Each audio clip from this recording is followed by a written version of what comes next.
When I first started my gyms, I wasted $3,000 because I didn't understand this one simple framework that makes all the difference when it comes to sales funnels. Since I made this little change in my mindset, I've scaled multiple gyms to over six figures, and I want to walk you through this so you don't have to make the same mistakes I did. In the beginning, I had no idea what I was doing when it came to business, but what I did know, if I wanted to keep the lights on, then I was going to have to keep customers coming in the door.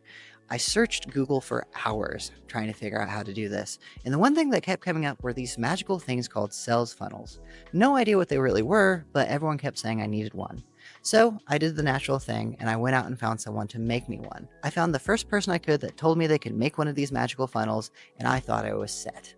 After 3 weeks of working on this and giving them all the content materials and stuff they needed to build it out, I launched it and nothing happened.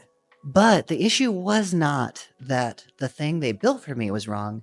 It was that I didn't understand how funnels really worked. You see, I thought the thing they built for me was a funnel, but it was in fact just a tool. What a funnel really is a framework. Let me explain what I mean by that.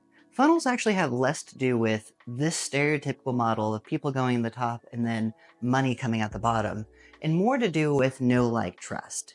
At the end of the day, I found that to be the root cause of any buying decision. But what a lot of people don't talk about is that there's actually degrees to this. It's not just about people knowing and liking you, it's how much do they know and like you and trust you. So instead of thinking about a funnel like this and worrying about the top and bottom, I actually started thinking about it more like this. So it's actually the degrees of know, like, trust.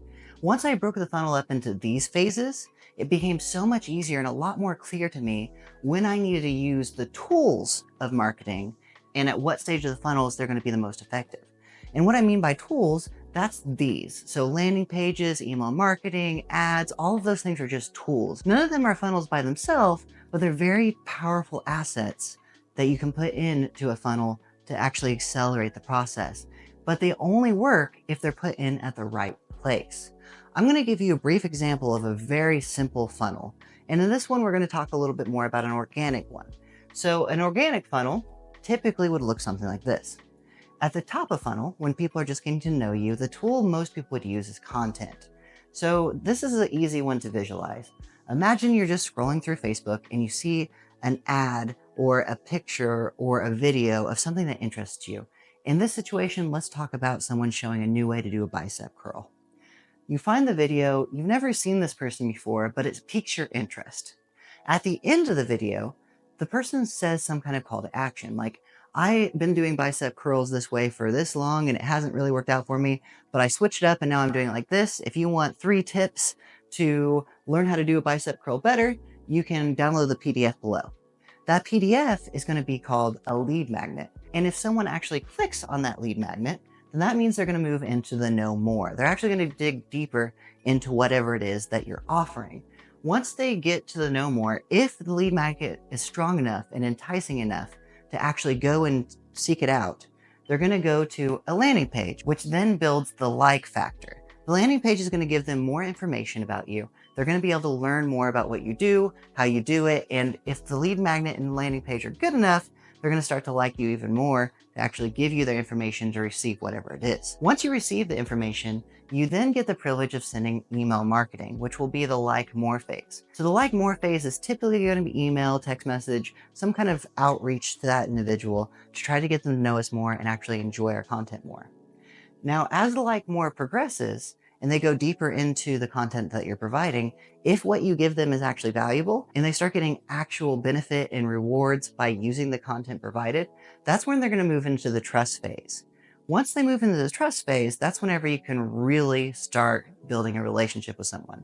That's typically when we use things like sales calls to interact with them. And there is no better way to get a real trust and valuable relationship with someone than getting on a call with them and seeing them either face to face or having them come into the gym to meet them in person. That's going to be the most important step, because after that step, you're actually going to lead into the trust more phase, which is typically when you do business together. This is a pretty easy example of how a funnel can run. Now, the issue that I ran into is I had the tool, which was a landing page, that I kept trying to put in the know phase, which doesn't really work. I was trying to skip 2 whole phases of the funnel and go straight to the like phase when no one even knew who I was. Once I took that same landing page I was talking about at the beginning of this video and put it in the right phase, put some content and lead magnets above it, I actually was able to use that same landing page and generate a profit. I even got a chance to learn this framework so well that I made a different funnel for each one of the client acquisition processes. So that means one for organic, one for affiliate, and one for paid. I have an entire course on each one of these, what tools I use, exactly what I say, completely done for you in my private school community called the Gym Owners Guild. If you click the link in the description, you'll be able to get access to all of these step-by-step course style, so you don't have to make them up or reinvent the wheel. The other cool thing is you'll get weekly calls where you'll be able to hang out with other gym owners who are trying to build their gym just like you. So if this is something you're interested in, go ahead and click the link in the description. I'll see you in the guild.